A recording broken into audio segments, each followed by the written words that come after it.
Hi everyone, Tam's here. In this video, I'm going to share with you how I transform one of the shelves in my writing desk into a witchy bookshelf. Now you can do this with any book that you may already have. It's very easy. You may recognize this. We used to cover our books in school with old paper bags. I used to do that as a kid. I've even seen the kids in my life doing it now. But I'm going to share with you how I jazz it up a little bit to give it an old vintage look. And I'm going to be using this technique to cover several books in my collection because during the Halloween season, I really love transforming my writing desk and secretary into a witchy workspace.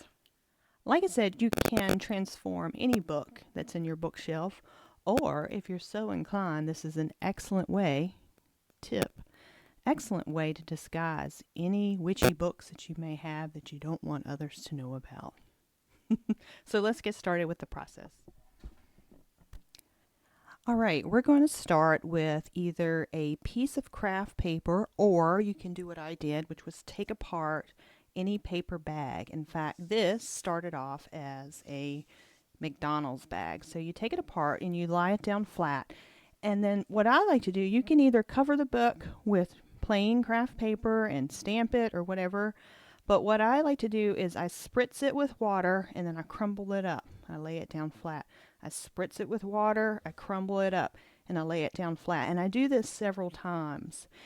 Then you can allow it to dry and get completely dry, or you can wait till it's just damp to the touch, and that will just kind of change the texture of the paper as it continues to dry. If it dries flat, it'll have a certain texture.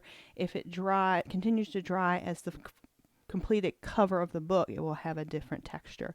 So there are tons of videos online on how to do these old school paper bag book covers, but I'm going to quickly show you how to do one. And you definitely want to start with the side of the bag that you want on the outside of the cover facing down. Now I also spritz this a little with some distress stains. I'll link below what I used if you're interested, but it just gives it a different look. Some I sprayed, some I did not. So you want to put that down, and then I'm going to use just any book in your collection. Doesn't matter what it is. Try to center it. You're going to fold up the bottom to meet the bottom part of the book. So let's do that real quick.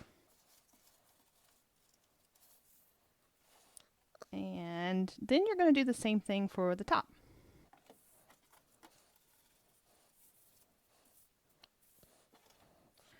All right, so it's pretty much the height of the book now. And you want to place it in the middle. You can eyeball it and then fold it over to this side. And you're going to fold in this panel. And then you're going to fold over to this side and repeat with this panel. So I'm going to put it on fast forward and do that very quickly. All right, now you've got your flaps, and all you're going to do is slide in your cover into these little pockets. You've created just a small pocket, and you will slide it in on this side. And because it's a little fiddly for the video, I'm just going to fast forward to the end because I know you don't want to see me fiddling with this. Okay, so both sides are tucked in to the cover. It does get a little messy sometimes on the ends, and all I do is just kind of fiddle with it and make sure the paper gets tucked under really well if you want a nice clean edge. It all depends on your liking. And so yeah, now we have a McDonald's takeout bag that has been transformed into an old book.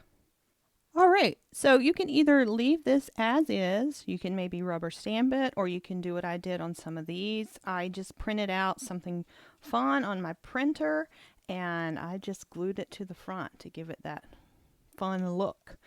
You can also put a label on it, whatever you want to do. Because some of these are just going to be showing the spine, I'm not really going to worry about putting a cover on it or a a nice like book plate or anything on them. So I think they'll be fine. And there you go. I hope you enjoyed this little tip, trick, paper crafting tutorial.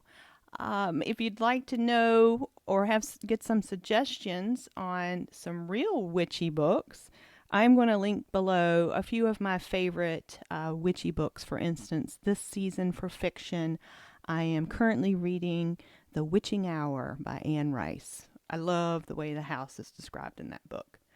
And then there are some other fun books that I've listed below in the description box.